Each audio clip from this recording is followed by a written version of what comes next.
ধৈর্য এমন একটা গাছ, আমার দিকে তাকান, খেয়াল করে শুনেন, জরুরি কথা। ধৈর্য এটা এমন একটা গাছ যেই গাছের চারিদিকে কাটা, কিন্তু এই গাছের ফলটা বড় মিষ্টি। ধৈর্য এমন একটা গাছ যে গাছের চারিদিকে কাটা, কিন্তু এই গাছের ফল বড় মিষ্টি, সুমিষ্ট। ধৈর্য যদি ধরতে পারেন, এর ফলাফল দিব কে?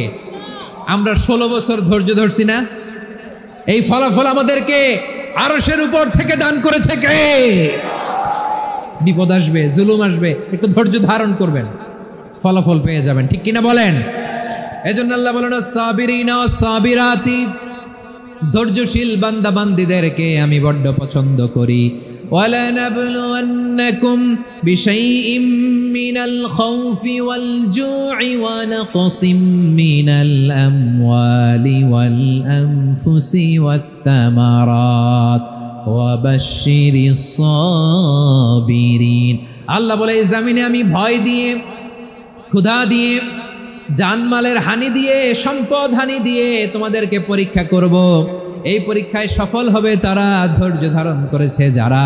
ইন্নাল্লাহা মা'আস সাবিরিন, ধৈর্য ধারণকারীদের সাথে আল্লাহ আছে রাডাই। ধৈর্য ধরতে হবে, ধৈর্য ধরতে হবে। ধৈর্য এমন গাছ যে গাছের চারিদিকে কাটা, ফলটা বড় মিষ্টি। বিশ্বনবী বলেন আজাবান লি আমরিল মুমিন আন্না আমরাহু কুল্লাহু লাহু খাইর ওয়া লাইসা যালিকা ইল্লা লিল মুমিন ফাইন আসাবাতহু সাররাউ শাকারা ফাকানা খাইরাল্লাহ ওয়া ইন আসাবাতহু দাররাউ সাবারা ফাকানা খাইরাল্লাহ। বিশ্বনবী বলেন এই যে ইমানদারদের ব্যাপারটাই আলাদা, ব্যাপারটাই আলাদা। এটা ইমানদার ছাড়া অন্য কেউ এই বরকত পায় না। কি বরকত? ফাইন আসাবাতহু সাররাউ শাকারা, ইমানদাররা ভালো অবস্থায় থাকলে শুকরিয়া করে, এটা তার জন্য ভালো। শুকরিয়া করলে সওয়াব আছে না নাই? মুমিনরা বিপদে পড়লে ধৈর্য ধরে। আচ্ছা বলেন তো, ধৈর্য ধরলেও সওয়াব আছে না নাই? তাহলে সুখের সময় শুকর, দুঃখের সময় সবর, উইন উইন সিচুয়েশন। আমাদের সারা জীবনই এই দুই আমল আছে না নাই? হয় আমরা শুকর গুজার হই, নয় সবর করি। সুখের দিনে আমরা শুকর গুজার হই, বিপদের দিনে সবর ইখতিয়ার করি। তাহলে হয় শুকর নয় সবর। যখনই থাকি, যে অবস্থায় থাকি, আমাদের সওয়াব আছে না নাই? আবার আল্লাহর নবী আল্লাহর কাছে দোয়া করতেন, আল্লাহুম্মা জাআলনি শাকুরা ওয়া জাআলনি সাবুরা ওয়া জাআলনি ফি আইনি সাগীরা ওয়া ফি আ'য়ুনিন নাসি কাবীরা। তিনি বলতেন, আল্লাহ আপনি আমারে শুকরগুজার বান্দা বানান, ও আল্লাহ আপনি আমারে ধৈর্যশীল বান্দা বানান, আমার চোখে আপনি আমারে ছোট বানান, জনতার চোখে আপনি আমারে বড় বানান। পড়েন আমিন। তাহলে as-সাবিরিন was-সাবিরাতি, ধৈর্যশীল নারী ও পুরুষ আল্লাহ পছন্দ করেন। শুনতেছেন? কয়টা গেল? 1 নম্বরে মুসলিমিন মুসলিমাত, 2 নম্বরে মুমিনিন মুমিনাত, 3 নম্বরে কানিতিন কানিতাত, 4 নম্বরে সাদিকিন সাদিকাত, 5 নম্বরে সাবিরিন সাবিরাত, 6 নম্বরে আল খাশিঈন আল খাশিআত। মনোযোগ আছে না গেছে? আল খাশিঈন মানে বিনীত, বিনীত, যারা আল্লাহর কোন আদেশ অমান্য করার ভয়ে যাদের হৃদয়ে প্রকম্পন শুরু হয়ে যায়, আল্লাহর আদেশ না জানি লঙ্ঘন হয়, সবসময় হৃদয় কাঁপতে থাকে, হৃদয়ে থাকে খুশু। আল্লাহ বলেন কাদ আফলাহাল মুমিনুনাল্লাযীনা হুম ফি সালাতিহিম খাশিউন, সফল হয়েছে ওই ব্যক্তিরা যারা ঈমান এনেছে আর যারা নামাজের মুসল্লায় যখন দাঁড়ায় তারা বিনীতভাবে আল্লাহর সামনে দাঁড়ায়। নামাজের জায়নামাজে যখন দাঁড়াবো আমরা ভাববো হতে পারে এটাই আমার জীবনের শেষ নামাজ। আমার কলিজার টুকরা ময়মনসিংহের ভাইয়েরা, এই চিন্তাটা নামাজে যখন দাঁড়াই, এই চিন্তাটা মাথায় রাখা যাবে? যাবে? যখন দাঁড়াবো ভাববো হতে পারে this could be my last and final সালাত, হতে পারে এটাই আমার জীবনের শেষ নামাজ, ঠিক কিনা বলেন? তাইলে অন্তরে খুশু আসবে। অনেকে বলে হুজুর নামাজে দাঁড়াই মনে থাকে না, কয় রাকাত পড়ছি ভুলে যাই, কি পড়ছি ভুলে যাই, দিন দুনিয়ার কথা খেয়াল আসে, সারা দিন যেটা মনে করতে পারি না নামাজে দাঁড়াইলে ওটা মনে পড়ে। এরকম আছে না নাই? আমাদের ঢাকায় হয় এটা, আপনাদের ময়মনসিংহে এটা হয় না? না, এক সাহাবী নামাজ পড়ছেন আবার দাড়ি নাড়তেছেন, নামাজ পড়তেছেন এরকম চুল কাটছেন। এই দৃশ্য দেখে বিশ্বনবী বললেন ইন খাশাআত কলবুহু লা খাশাআত জাওয়ারিহু, তার অন্তরে যদি খুশু থাকতো ওই খুশুর প্রভাব তার হাতে পায়েও দেখা যেত। এই সাহাবীর অন্তরে খুশু নাই, ফলে তার হাত নড়ে, পা নড়ে, দাড়ি সোজা করে, টুপি সোজা করে। এরকম মুসল্লি আমাদের মসজিদগুলোর ভেতরেও আছে না নাই? নামাজ পড়ে, দাড়ি নাড়ে, জামা ঠিক করে না, নামাজে যখন দাঁড়াবো খুশু খুদুর সাথে দাঁড়াবো, কারণ আল খাশিঈনা ওয়াল খাশিআত, বিনীত বান্দিদেরকে আল্লাহ পছন্দ করে। এবং যাদের মধ্যে এই 10টি বৈশিষ্ট্য থাকবে তাদের জন্য আল্লাহ তাআলা ক্ষমা এবং মহা প্রতিদানের ব্যবস্থা রেখেছেন। এই 10টি গুণ যাদের মধ্যে থাকবে তাদের জন্য আল্লাহ তাআলা ক্ষমা এবং মহা প্রতিদানের ঘোষণা দিয়েছেন। সুবহানাল্লাহ বলেন। এবং এই 10টি বৈশিষ্ট্যের মধ্যে ইসলামের মৌলিক যে মূল্যবোধগুলো, মোরালিটি, এথিক্স, এগুলো চলে এসেছে। মৌলিক কথাগুলো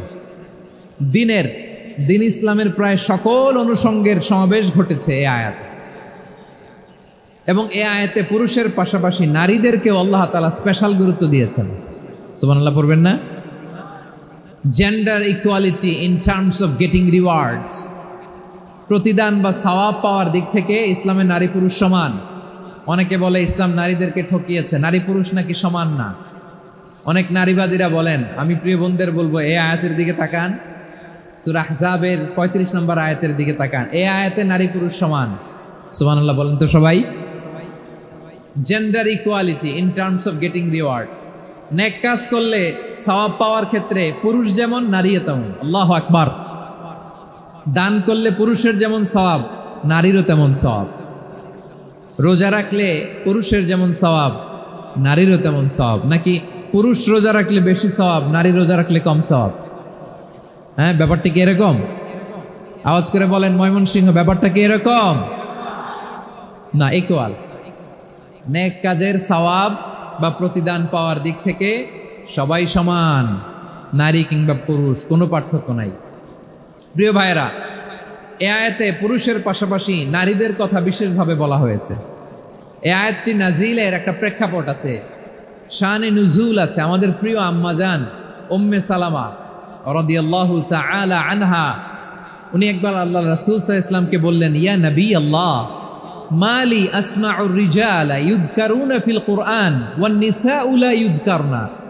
নবী হে, এমন কেন আমি কোরআনে দেখি যে প্রায় পুরুষদের কথা বলা হয় কিন্তু নারীদের নিয়ে কথা নাই। পুরুষবাচক শব্দ ব্যবহার করা হয়, নারীবাচক শব্দ ব্যবহার করা হয় না। এর কারণটা কি? ফাআনজালাল্লাহু তাআলা হাযিহিল আয়া। এরপর আল্লাহ তাআলা উম্মে সালামা রাদিয়াল্লাহু তাআলা আনহার এই কথার প্রেক্ষিতে, তার এই অ্যাপিল, তার এই আবেদন, তার এই আকাঙ্ক্ষা পূরণের জন্য এই আয়াতটি নাজিল করেন। চিল্লায় পড়েন সুবহানাল্লাহ। যে আয়াতে আল্লাহ তাআলা পুরুষবাচক শব্দের পাশাপাশি নারীবাচক শব্দ ব্যবহার করেছেন। যেমন ধরেন মুমিনিন, এটা বললে এর মধ্যে পুরুষও আছে নারীও আছে। মুসলিমিন, এটা বললে এর মধ্যে পুরুষও আছে নারীও আছে। কিন্তু এই আয়াতে আল্লাহ তাআলা মুসলিমিন বলার সাথে সাথে আবার বলেছেন মুসলিমাত। ইন্নাল মুসলিমিনা ওয়াল মুসলিমাতি ওয়াল মুমিনিনা ওয়াল মুমিনাতি ওয়াল কানিতিনা ওয়াল কানিতাতি। পুরুষবাচক শব্দের পাশাপাশি আবার এক্সট্রা নারীবাচক শব্দ ব্যবহার করেছেন। আলহামদুলিল্লাহ বলেন। প্যান্ডেলে যে সমস্ত আমার বোনেরা নারীরা আছেন, আপনাদের খুব খুশি হওয়ার কথা যে উম্মে সালামা রাদিয়াল্লাহু তাআলা আনহা, আমাদের আম্মাজান বিষ্ণু ইসা ইসলামের প্রিয়তমা স্ত্রী, তিনি তো আপনাদেরই প্রতিনিধি, আপনাদের রিপ্রেজেন্টেটিভ হয়ে তিনি বলেছিলেন শুধু পুরুষবাচক শব্দ কেন, নারীদের কথা কই। আল্লাহ তাআলা নারীদেরকে খুশি করবার জন্য তাদের এই আবেদনের প্রেক্ষিতে প্রতিটি শব্দ পুরুষবাচক শব্দ ব্যবহারের পাশাপাশি নারীবাচক শব্দ ব্যবহার করেছেন। আওয়াজ করে পড়েন আল্লাহু আকবার। তার মানে নেক আমল করলে, ভালো কাজ করলে, সৎ কর্ম করলে সেটাতে নারী আর পুরুষ সমান। পুরুষ ইবাদত করলে যেই সওয়াব, নারীরা করলেও সেই সওয়াব। পড়েন সুবহানাল্লাহ। That means women has been given extra attention in this word. Subhanallah. How sensible Islam is and how lucky we are. আমরা কত লাকি। নারীদের প্রতিনিধি উম্মে সালামা বলার সাথে সাথে তাদেরকে খুশি করার জন্য আল্লাহ পুরুষবাচক শব্দের পাশাপাশি নারীবাচক শব্দ দিয়ে একটা গোটা আয়াত নাজিল করেছেন। পড়েন সুবহানাল্লাহ। তাহলে আসুন আমরা দেখি কোন 10টি বৈশিষ্ট্য আল্লাহ তাআলা এখানে উল্লেখ করলেন যাদেরকে আল্লাহ তাআলা পছন্দ করেন। আওয়াজ করে আমার সাথে বলেন তো, এখানে কয়টা বৈশিষ্ট্যের কথা বলা হয়েছে? কয়টা? 10টা শুনবেন তো? শুনে একসাথে বিদায় নেবেন তো, নাকি আগে আগে উঠে যাবেন? আমি ওঠার আগে কে কে উঠবেন? হাত তুলেন তো দেখি। আমি ওঠার আগে উঠে যাবেন? ভুলে তুলছে না? আচ্ছা, ঠিক আছে ঠিক আছে। শান্ত হইতে হবে, শান্ত হয়ে বসুন আর আমার কথা শুনুন আমার প্রিয় ভাইরা। তাহলে যে 10টি বৈশিষ্ট্য আল্লাহ তাআলা পছন্দ করেন যে ইমানদার বান্দাদের মধ্যে থাক, তার 1 নাম্বার হচ্ছে আল্লাহ তাআলা বলছেন ইন্নাল মুসলিমিনা ওয়াল মুসলিমাতি, নিশ্চয়ই মুসলিম পুরুষ এবং নারী, নিশ্চয়ই মুসলিম পুরুষ এবং নারীকে আল্লাহ পছন্দ করেন। আমরা মুসলিমরা সবাই এখানে আওয়াজ করে বলেন আমরা মুসলিম কিনা? মুসলিমিন ওয়াল মুসলিমাত, মুসলিম পুরুষ এবং নারীকে আল্লাহ পছন্দ করেন। ইসলাম মানে হচ্ছে আত্মসমর্পণ করা, সারেন্ডার করা। ইসলাম মানে সারেন্ডার করা কার সামনে? আল্লাহর ইচ্ছার সামনে, আল্লাহর আদেশের সামনে, আল্লাহর আইনের সামনে আত্মসমর্পণের সারেন্ডারের নামই হচ্ছে ইসলাম। চিল্লায় বলেন ঠিক কিনা? কেউ যখন নিজেকে মুসলিম বলে দাবি করে তখন আল্লাহর কোনো বিধান আসলে, আল্লাহর কোনো আইন তার সামনে আসলে সেটা মানবো কি মানবো না এমন কথা বলার তার সুযোগ নাই, মানতেই তাকে হবে। আওয়াজ করে বলেন ঠিক কিনা? এই আয়াতের পরেই আল্লাহ বলছেন ওয়ামা কানা লি মুমিনিন ওয়ালা মুমিনাতিন ইযা কাদাল্লাহু ওয়া রাসূলুহু আমরান আন ইয়াকুনা লাহুমুল খিয়ারাতু মিন আমরিহিম।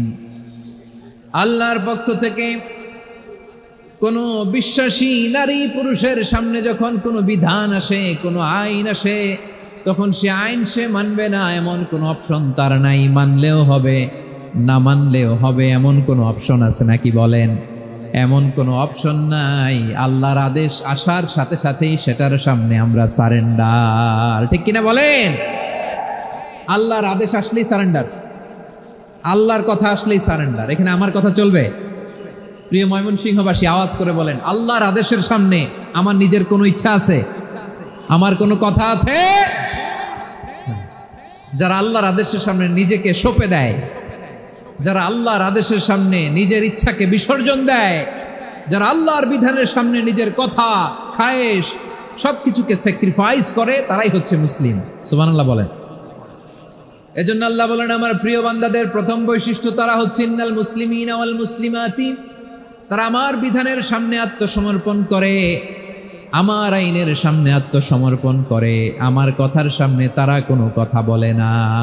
কারণ গোটা দুনিয়ায় আকাশে কিংবা জমিনে যেখানেই যেটা থাক না সব সারেন্ডার করেছে এক সত্তার সামনে। জোরে বলেন তিনি কে?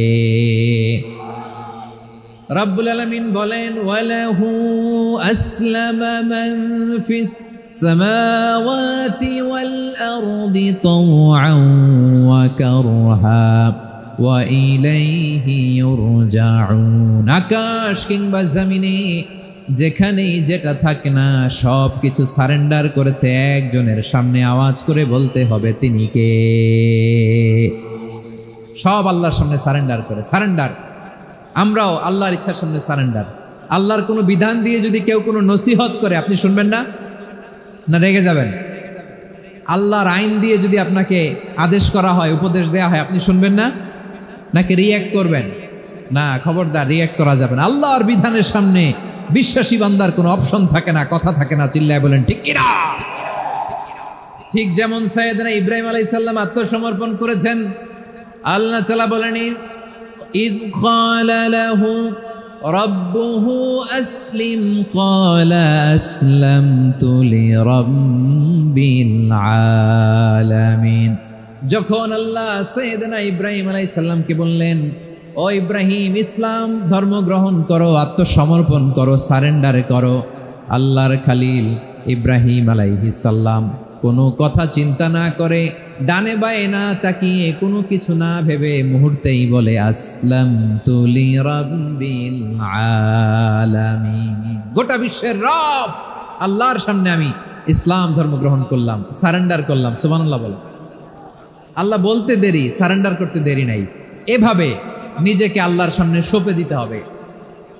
আবার সাইয়েদনা ইউসুফ আলাইহিস সালাম বললেন তাওয়াফফানি মুসলিমান ওয়া আলহিকনি বিস-সালিহিন। ও আল্লাহ, মুসলিম হিসেবে তুমি আমাকে মৃত্যু দাও আর নেককারদের সাথে তুমি একত্রিত হওয়ার তৌফিক দাও।